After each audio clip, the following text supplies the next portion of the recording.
আসসালামু আলাইকুম everyone, this is Nusrat and welcome back to my channel my রান্নাঘর।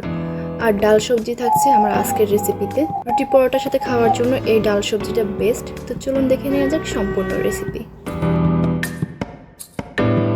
তো ডাল সবজি রান্নার জন্য প্রথমে দিচ্ছি তেল। এখানে আমি রান্নার তেল ব্যবহার করছি সয়াবিন তেল। আর তারপর দিচ্ছি তেল গরম হয়ে আসলে পেঁয়াজ আর কাঁচামরিচ কুচি। আর তারপর পেঁয়াজ কুচি 1-2 মিনিটের জন্য ভেজে সফট করে নিব। পেঁয়াজ একটু সফট হয়ে আসলে দিচ্ছি টমেটো কুচি। আরও 1-2 মিনিটের জন্য পেঁয়াজ টমেটো একটু ভেজে নিচ্ছি। টমেটো ভাজা হয়ে গেলে দিচ্ছি 1 চা চামচ রসুন বাটা। আর রসুন বাটা দেওয়া হয়ে গেলে আরও 1-2 মিনিটের জন্য ভেজে নেব।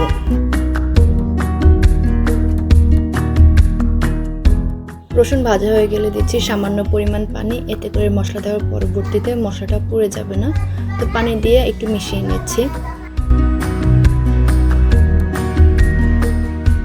আর তারপর দিচ্ছি হলুদ মরিচ আর স্বাদ অনুযায়ী লবণ। এখানে লবণ আছে স্বাদ অনুযায়ী, হলুদ গুঁড়ো আছে 1/2 চা চামচ, মরিচের গুঁড়ো আছে 1/2 চা চামচ, তবে ঝাল অনুযায়ী মরিচের গুঁড়া দিতে পারবেন।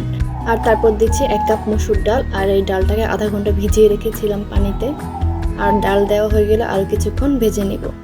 আর ডাল ভাজা হয়ে গেলে দিচ্ছি সবজি। আর এখানে আমি সবজি হিসেবে ব্যবহার করেছি গাজর, পেঁপে, আলু আর সবুজ মটরশুঁটি। আর তারপর সবজিগুলো দেওয়া হয়ে গেলে ডাল আর সবজিগুলোকে 5-6 মিনিটের জন্য কষাবো।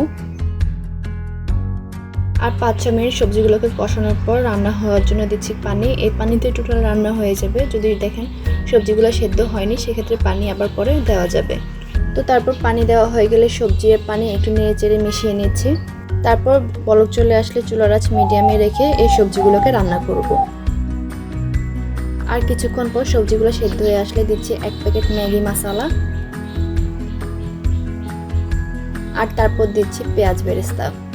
পেঁয়াজ বেরেস্তাটা এখানে আমি তেল সহ ব্যবহার করেছি। আর তারপর নেড়েচেড়ে মেশালে রান্না হয়ে যাবে ডাল সবজি। বাসায় এভাবে ট্রাই করুন, রুটি পরোটার সাথে খেতে কিন্তু খুবই ভালো লাগে এই ডাল সবজিটা। তো আর কিছু দিব না, চুলো অফ করে রান্না শেষ করব।